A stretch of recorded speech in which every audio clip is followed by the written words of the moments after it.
हकीकत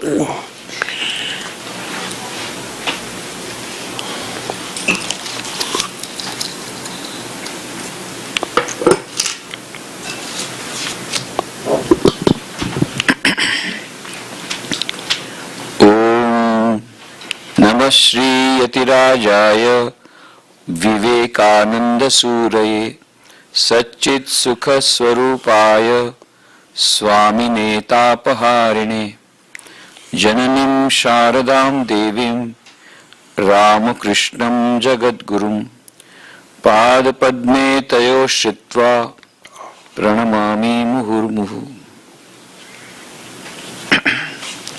Revered Swami Tathagatana Ji Maharaj, dear Swami Paritushtananda Ji, dear friends, I am extremely happy to be here this evening. It is almost a dream come true. This is my first visit to United States, and I started my itinerary with Ridgely Manor. Only 18th I have arrived, and by the grace of Sri Ramakrishna Sarada Devi and Swami Vivekananda, and by the grace of Swami Tathagatana Ji Maharaj, I am here now. And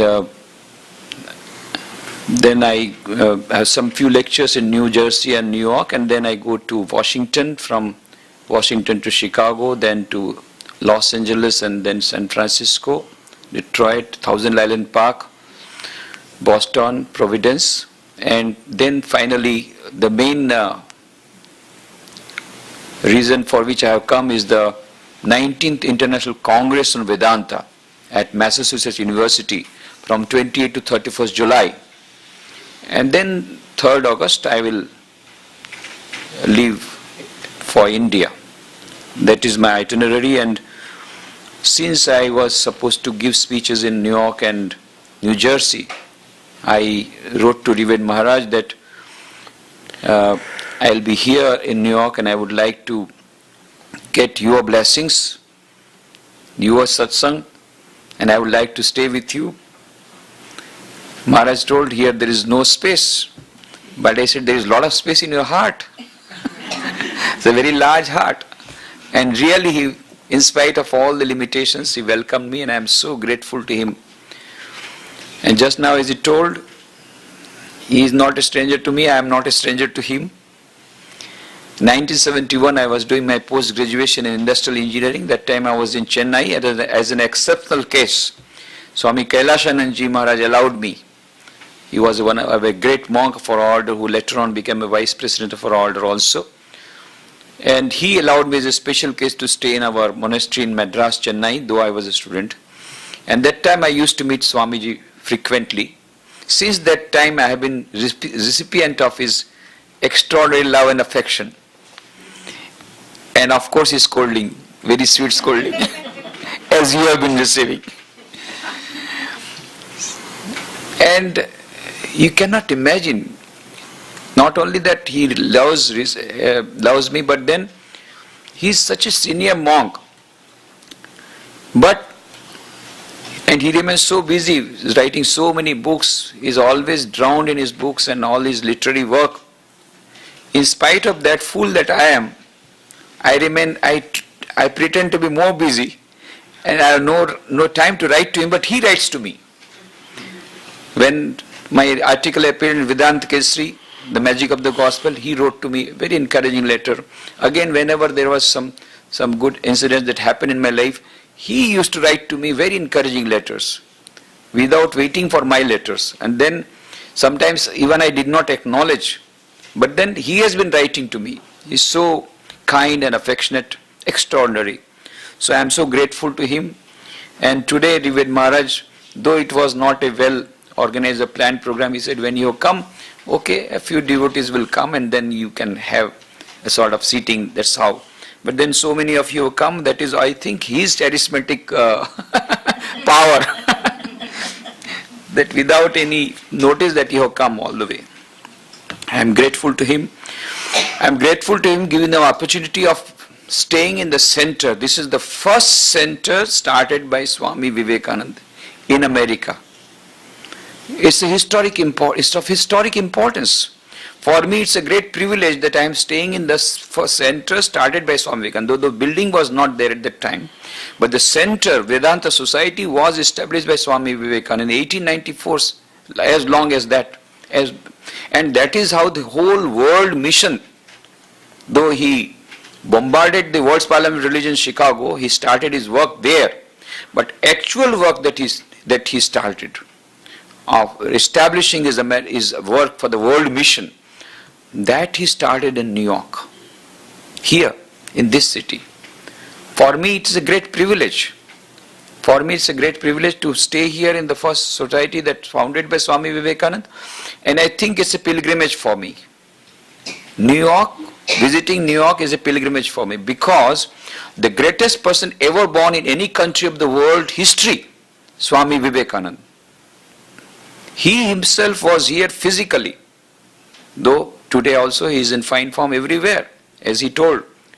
He told Eric Hammond in London, it may be that I shall find it good to get outside of this body, to cast it off like a disused garment, but I shall not cease to work until the world shall know that it is one with God. So he is there, present, everywhere, working for the good of humanity even now. But then, blessed are the people who have seen him in physical frame. Blessed are the people who have listened to him directly when he was present. Sister Christine says, blessed is the time when he was born. Blessed is the country where he was born. And blessed is the New York City where he started his great world mission. Blessed is New York City, this city where he gave his 4 yogas. He gave his gift, the greatest gift to mankind was his 4 lectures. Karma Yoga, Bhakti Yoga, Raj Yoga and Jnana Yoga, all the 4 yogas, lectures he delivered here in New York. That gift remains unopened, as Eleanor Stark says. But this is the time when we can open this gift. We are now trying to prepare for the 150th birth anniversary of Swami Vivekananda all over the world. 2013 to 14, preparations have been made. A central committee has been formed in India. Forming committees will be formed in other countries also. The Prime Minister of India is the chairperson of that central committee, and initially they have released 100 crores of rupees given to Ramakrishna Mission for this celebration, and so many other preparations will be there now. But this is the right time when we can open the gift that has remained unopened, in the words of Eleanor Stark. This greatest gift by Swami Vivekananda for the future humanity, for the suffering humanity, solving all the problems of the future humanity. All these 4 yogas, this gift was given in New York. Swamiji selected New York. I don't know why he selected. Maybe because today, because he could feel that in the times to come, the greatest democratic ideas will be in the United States. United States will be the center of the Western culture. United States will be the center of the whole world as far as commercial organization is concerned. You know, the bull is here. Morning I was going around New York, they showed me the bull, the Wall Street, the stock market. Yes, it's a stock market which is now, you know, the faces of all the human beings, the color changes according to the stock market rates. Even in India, the effect of this bull is there in India, in all parts of the world, not only in India. This bull. So, this New York City is the center of United States, which is the center of the whole world materialistic civilization. And Swamiji wanted to start a great mission, and he had to hit the mark. He wanted to hit the heart of the materialistic culture, and that is New York. Heart of the materialistic culture. The Western materialistic culture, the best of Western materialistic culture is in New York. The worst of materialistic culture also, of course, is New York. The beneficial effect of this materialistic culture also is New York. And the the tragic effect of that motorcycle also in best form or the worst form is available in New York. So New York is the heart of everything. And Swamiji wanted to hit at the heart of the center, heart of Maya. The Maya in its vilest form is in New York. So Swamiji wanted to hit the mark. So he chose New York, where he gave his historic message, where he gave the best of his gift in the form of 4 yogas. It is here on 23rd February 1896 at the Madison Square Garden he spoke for the first time about his great master. That book has come out based on his speech here and all, of course in London jointly. That book has come out, My Master. It is a masterpiece. If you want to know in short, in briefly about Sri Ramakrishna in a comprehensive manner, there cannot be a better book than My Master. That is the masterpiece lecture that delivered by Swamiji here in New York, in this Madison Square Garden. Wonderful lecture. Just a few days before the birth anniversary of Sri Ramakrishna, he delivered that lecture.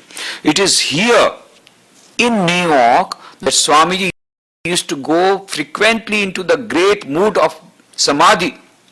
Sometimes he had to be awakened from Samadhi. He used to go into superconscious state. And the effect of his lecture was so much that one time when he was lecturing, suddenly the people forgot about the time, that they are living in time. And suddenly Swamiji abruptly closed his lecture and went away. And all the people were bewildered. Why did he stop? Then he was asked, Swamiji, you are going so nice and people were fully absorbed and they were so much influenced, and just when they were getting fully absorbed, abruptly, why did you stop? He said, that is exactly why I stopped. They were getting fully absorbed.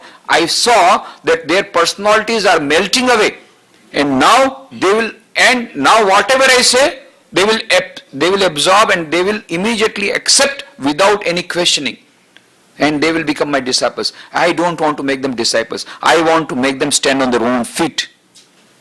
I did not want that their personality should melt away. But this is the effect that was created. Here in New York, once he gave such a nice speech and it went on for more than 2 hours. And afterwards, when the lecture was there, nobody could utter anything, and they, without saying thank you or this goodbye, they just went away. That was the mesmeric effect created. And then Swami Abhedanandji announced there will be question answer session after that. Swamiji said, what? You want to spoil the whole thing? And then he said, I don't give them lecture. I give them something concrete. You want to spoil the whole show? That effect that has been created, that will be spoiled by question answer session. Nothing to now question. That is only, he has given the whole thing. He gives spiritual realization, not only lecture. That's what happened in this New York City. So many things have happened. It is here in New York, Swamiji was taking his breakfast, and at that time the printer came. A pamphlet was to be issued on behalf of the Vedanta Society. And Vedanta Society, Swamiji, of course, initially he was against starting an organization. But once he was asked in America by a lady disciple, and he was conversing with the disciple, that time Swamiji said, in America I had one of the greatest temptations of my life. And then the lady asked humorously, may I know, Swamiji, who is she?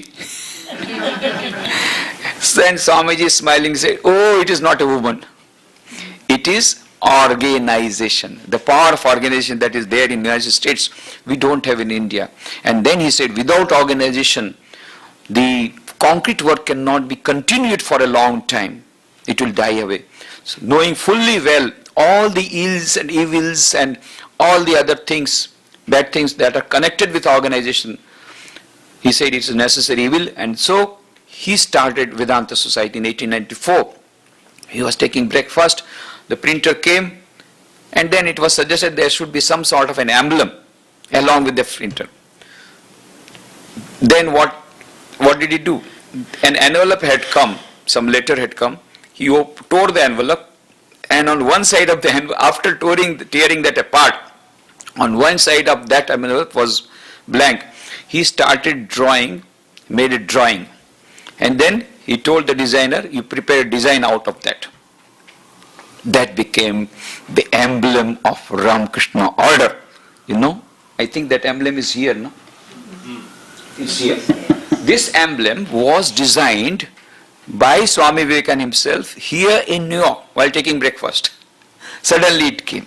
Just as that great shloka came, Avatar Varisthaya, Sthapakaya cha dharmasya sarva dharma sarupine, Avatar Varisthaya, Ramakrishnaya te nama. It came abruptly while he was sitting in the asana for puja in Calcutta at Navgopal Ghosh's house while installing the new shrine.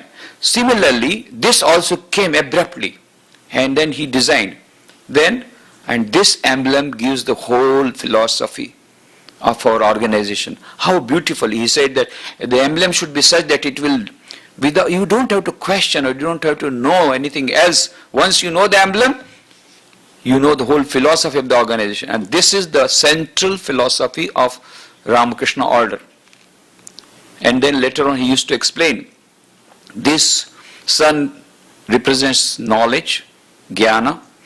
The serpent is like Kundalini Shakti. Kundalini Shakti moves like a serpent from Muladhara to Sahasrara through Sushumna. So that serpent, the coiled serpent, is representing the Kundalini Shakti, that is Raj Yoga. Sun is representing knowledge, that is Gyan Yoga. The water are the waters of the karma, that is Karma Yoga. Waves of motion, waves of work, waves of karma. And then also along with that there is lotus, which is indicative of love, the Bhakti Yoga, religion of love. And inside that is the Hansa.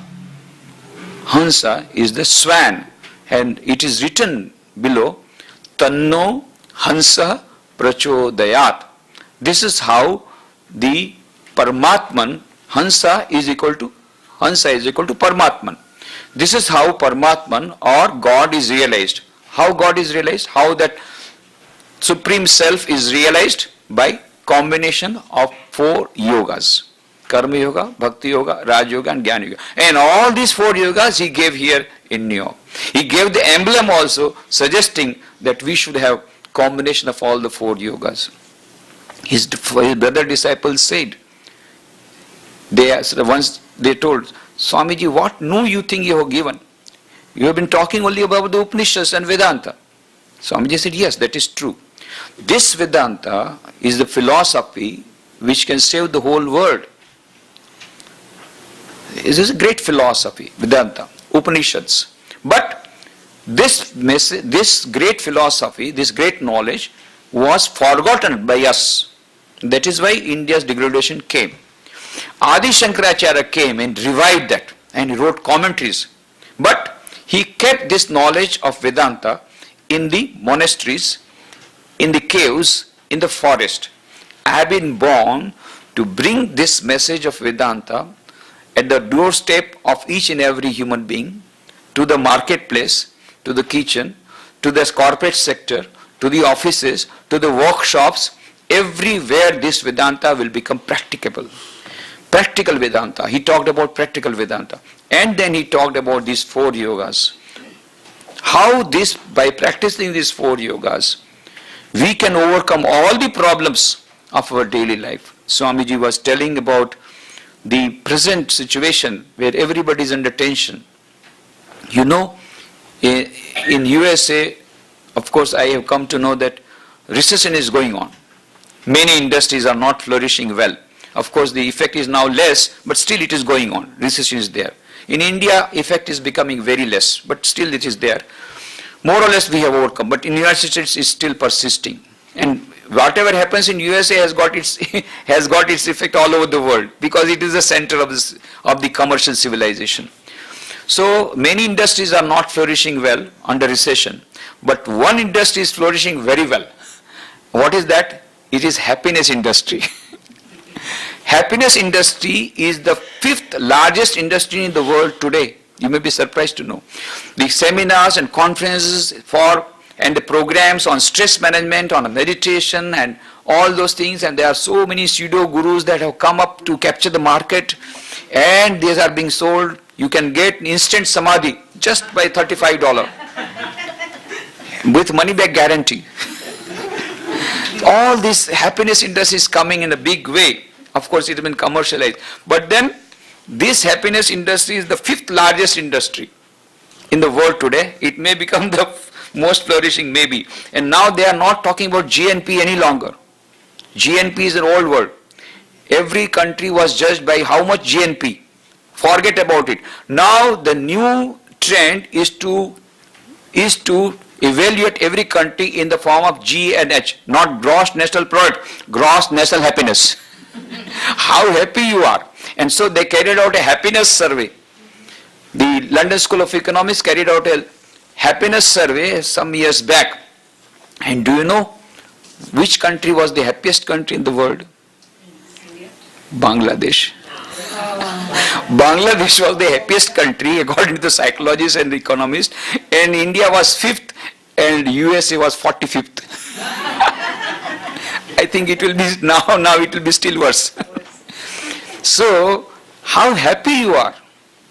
So far we had an equation.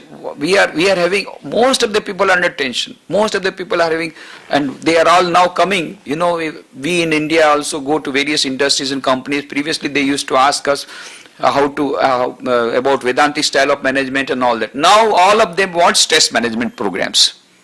All are under stress. Executives under stress, officers under stress, housewives under stress, children are under stress.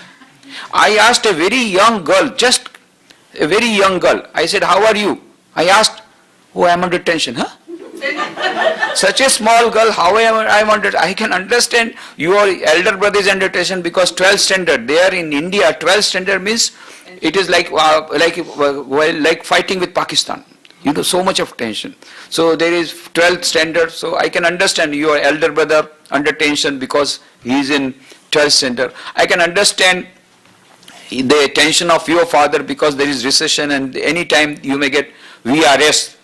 VRS means voluntary retirement scheme. Of course, it is giving compulsory now. And indirectly it is compulsory voluntary retirement scheme because if you don't take VRS then you will lose the benefits. So you are compelled to take VRS. So the father is bothered, your daddy is bothered, yes. Your grandfather, grandmother under tension because any moment they may be shifted to old age home. I can understand their tension. They are under tension. And your mom tension I can understand because managing the husband, managing the mother-in-law particularly. Father-in-law is not a very big deal, but managing mother-in-law in India is a very big deal.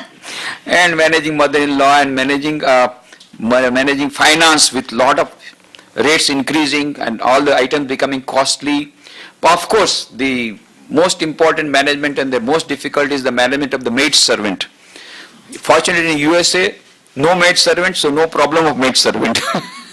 But there, they cannot go without maid servant, and there are so many problems. Good maid servant is not available, and even if she is available, then there will be a lot of problems. So that is biggest problem. So I told that young girl, I can understand that your brother is under tension, your mom under tension, your father, but why are you under tension? Then she told, Swamiji, I am in senior KG. Last year I was in junior KG, kindergarten. Last year I was in junior KG, I got first class first. My mom says, this time also you must get first class first. So I am under tension. So this competitive spirit, generation gap, consumerism has come in a big way. And now affluenza. You know, in America they have started affluenza resistant society. And now in India also they are starting affluenza resistant society. All the parents are joining together to protect their children from affluenza. Affluenza is a special disease that is a byproduct of consumerism or an advanced stage of consumerism. When consumerism becomes more, you want more and more products, more cars, more amenities, more facilities, and the more you get, the more dissatisfied you become, and then you become a prey of Nguyen neurosis, and then you become drug addict, and then suicide. A mental patient, schizophrenia, and suicide. This is what is happening to many children of affluent parents, and that is why parents have started affluenza-resistant society. So this consumerism is eating away the vitals. We had the equation so far. We were thinking, even now many people think that H is directly proportional to M, where H is equal to happiness and M is equal to money. The more money we get, the more, and that is why we are running mad after money, getting this and that, and first 50 years of life, losing health for getting money, next 50 years, losing money for health. That is the paradox. And then all types of ailments, so much of tension that is happening everywhere. In America it may be more, but the effect is all over the world, even in India. But it starts with USA. Do you know how many books are being published? Derek Humphreys has written a book. The name of the book is The Final Exit. And the book is also exit, not available. After great difficulty, I got one copy in one book fair. I wanted to know what it is all about, why it is bestseller. Do you know what is written? How to commit suicide. Various measures have been given, and it's a bookseller. The bestseller book of Japan is The Complete Manual on Committing Suicide. 3.5 lakhs copies sold in 1 year. And some people, they just committed suicide while taking the book in their hand and committing the suicide in the manner in which it was told. In Japan. France, the bestseller book is Suicide User's Manual. And everywhere mental patients. Of course, United States is the leader. According to National Institute of Mental Health of United States, on an average, at least one person in every family regularly visits a psychiatrist. 25% of the people in America are regularly going to psychiatrists. So much of mental tension, so much of stress. Now, according to Swami Vivekananda, this is bound to happen. This is the product of Western materialistic culture. He said what we want is Western science coupled with Vedanta. Philosophy of Vedanta coupled with modern science and technology will give us maximum happiness and peace. But if we take the science and technology of Western science, of Western culture, along with the materialistic culture of West, we will be drowned. We will be drowned. So he said the best of Western culture and the best of Eastern culture should join together to give us maximum happiness and fulfillment. He was not narrow-minded. He didn't say only Indian culture we want. He didn't say only Eastern culture we want. He said we want the best of Western culture and the best of Eastern culture. But we should not have blind imitation of Western materialistic culture. He told the Indians, and similarly he told the Westerners, you have to learn your lesson because you are only 400 years old. We have thousands of year old civilization. It is still surviving because of its spiritual culture. So we have many drawbacks. We have many things to learn from the Western culture, but then this is the one lesson that materialistic culture has to learn, that the Western culture has to learn, is the spiritual. Unless until we have a spiritual culture, the world will not be saved. We are talking about globalization. Globalization come on economic front. But this, the true fruits of globalization will not be received till we have a global culture with a spiritual culture ingrained into it. Then only we can have a real global peace. Without global culture and global civilization, we cannot have global peace. And that is the contribution of Indian spiritual culture. And that is what Swami Vivekananda was aspiring for. And that is why he gave the greatest gift. And he started giving his gift in New York in the form of these 4 yogas.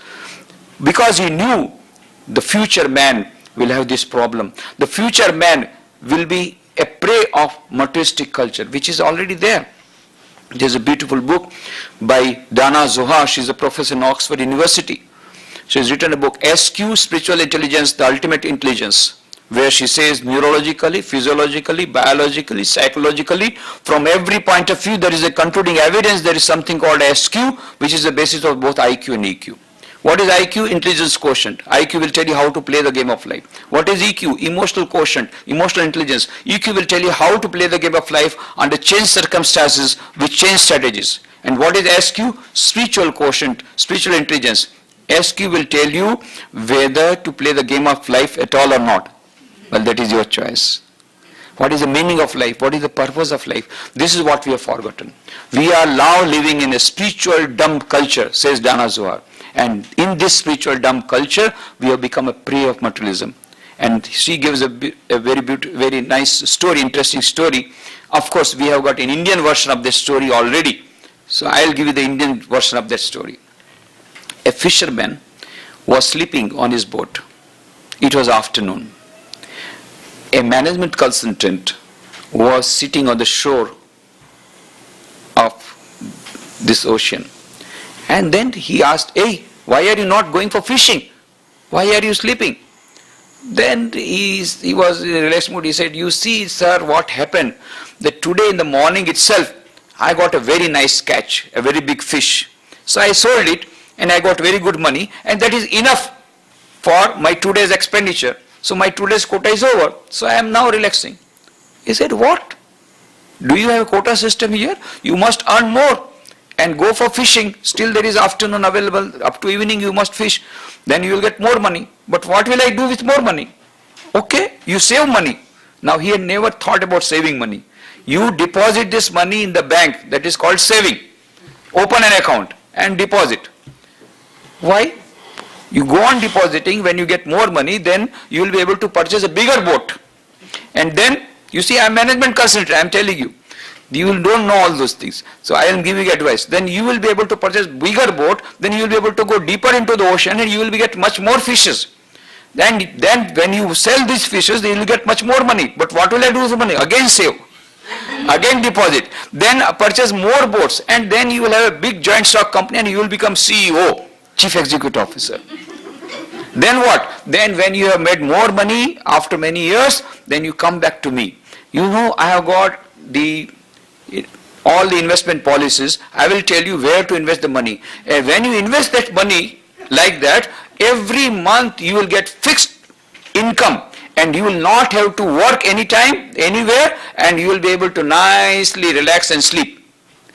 I was sleeping nicely, it is you who woke me up. For this nicely sleeping, you are giving me a big project, but I am already doing that. We do not know the purpose of life. Purpose of life is happiness and peace. But for that happiness and peace, you are running mad for getting money, thinking that that money sometimes will give us happiness and peace. Forgetting the real purpose is happiness and peace in life. We have forgotten the true purpose of life. I remember a Zen story, a horse was galloping at full speed. Somebody asked the person, "Where are you going?" He said, "Ask the horse." Because I am not driving the horse, horse is driving me. I am not leading the life, life is leading me. I do not know the purpose of life. All are going mad after like a flock of sheep, knowing full, all are going after money and career development and stock market and this and that, getting latest model of car, this and that. What is the purpose of life? Why are we born? Where do we want to go? This we have forgotten. And that is why not getting peace of mind. Everybody is in search of peace of mind. And with so much of happiness industry is thriving, so many programs and stress management, yet people are not getting peace of mind. They cannot get peace of mind. Why? It has been told that the peace of mind is not available anywhere in the world, in outside object. The source of infinite joy, infinite peace, infinite happiness is already available in everybody's heart. The center is the center of consciousness. Esha sarveshu bhuteshu gulo atmana prakashate drishyate tagraya buddhya sukshmaya sukshmadarsavi. Inside every human being there is a center of consciousness which is its nature is blissful, is satchit ananda. That is the nature of that center, that Atman. And that is why it is told in the Kathopanishad, Nityo nityanam chetanas chetananam eko bahunam no vidadhati kaman tam atmastham yenu pashyanti dhiraha tesham shanti shashvati netaresham. Nityo nityanam. There is an eternal, that is a consciousness present there. Inside that conscious Atman, there is a super conscious Paramatman. Chetanas Nityo Nityanam. Inside that eternal is the eternal Paramatman. Inside that consciousness is the super conscious present, which is permeating the whole world.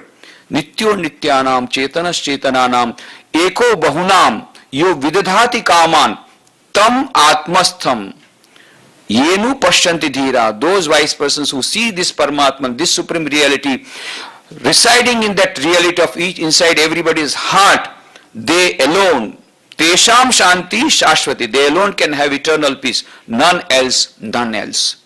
So if we really want eternal peace, then we have to manifest the divine. And that is why Swami Vivekananda gave this, what modern science people are telling, that we must develop SQ to get happiness and peace.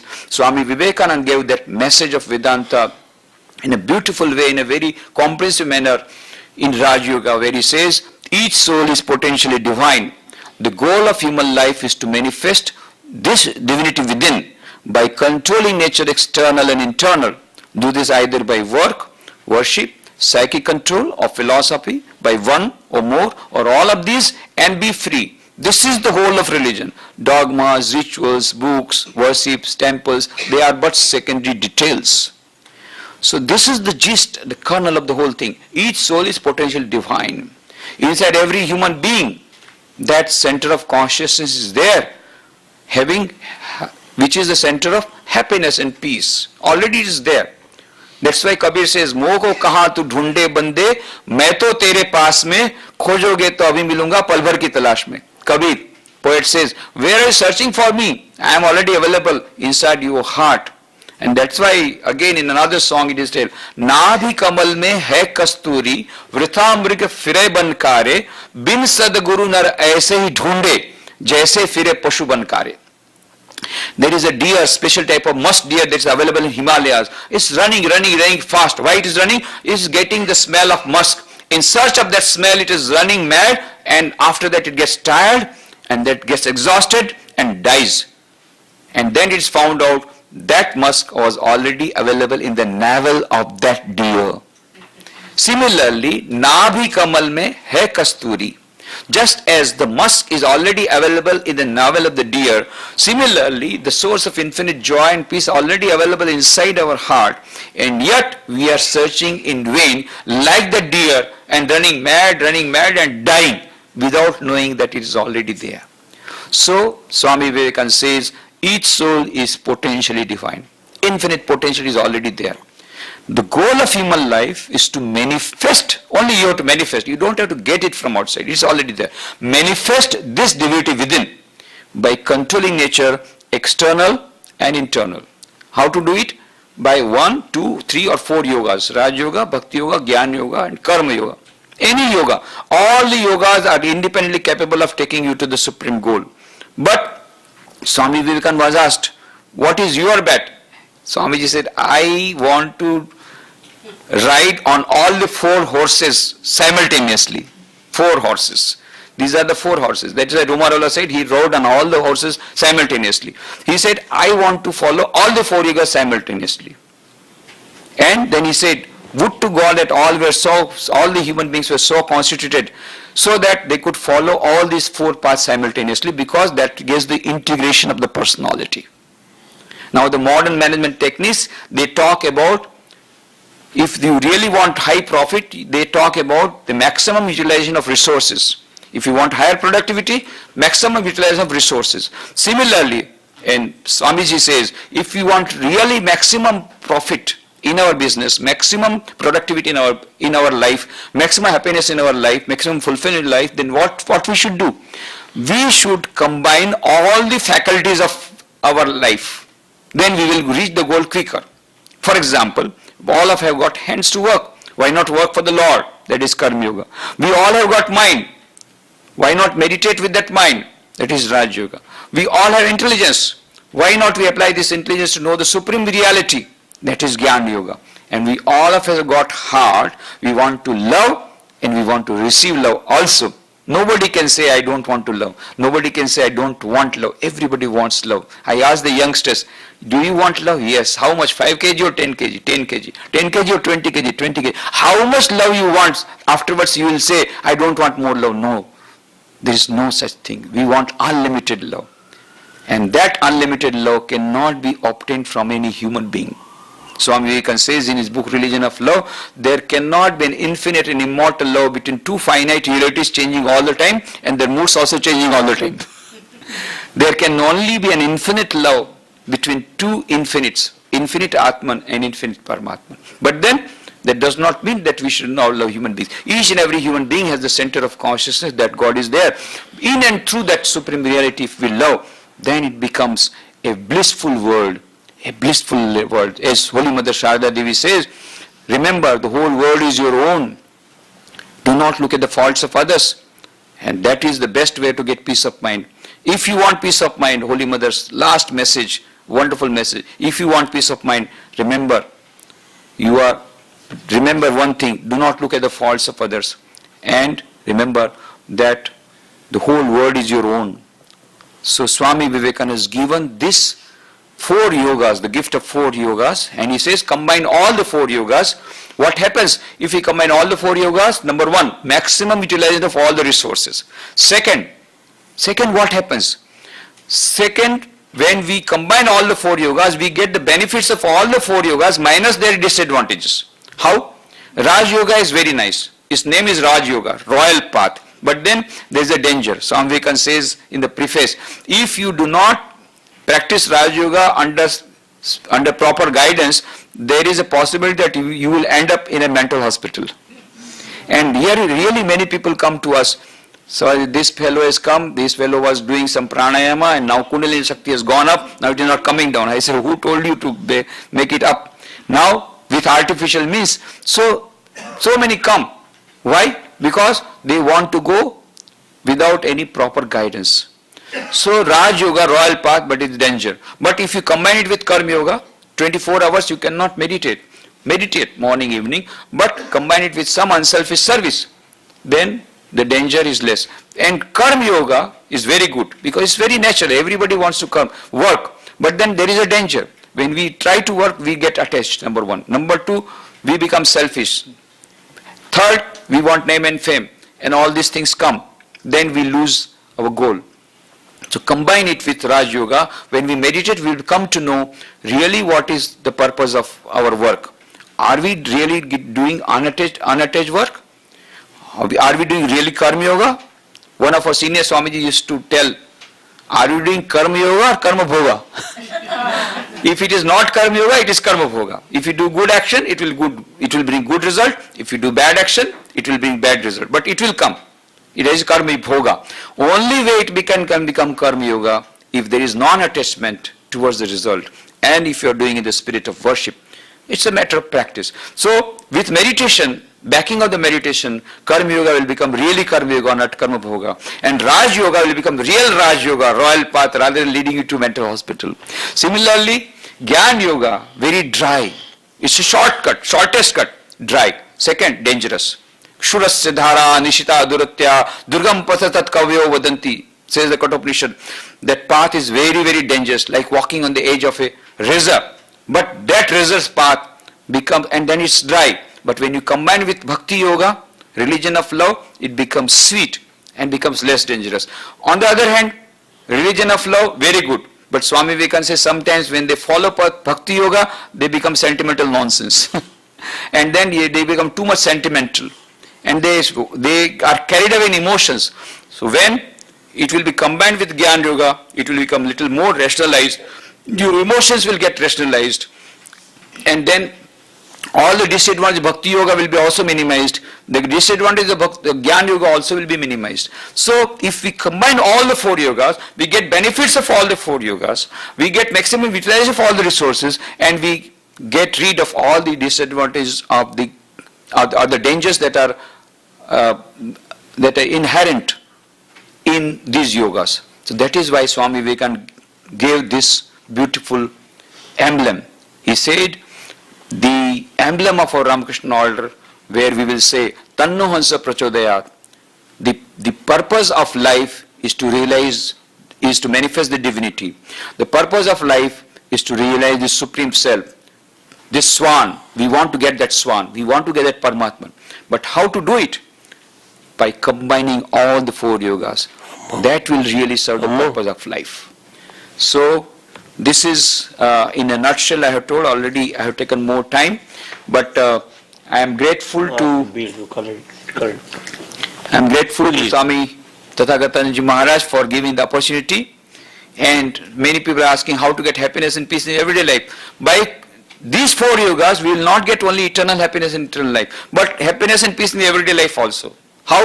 If you meditate morning and evening, it will reduce your blood pressure. Yes. Now there more scientific research has been done. Dr. Herbert Benson, the associate professor of Harvard University, has written a book, The Relaxation Response. There is written, after 25 years of research, those who meditate regularly, their blood pressure goes down. Coming? Bypass surgery can be bypassed by this meditation. Why he is coming? Good physical health Why he is and good coming? mental health.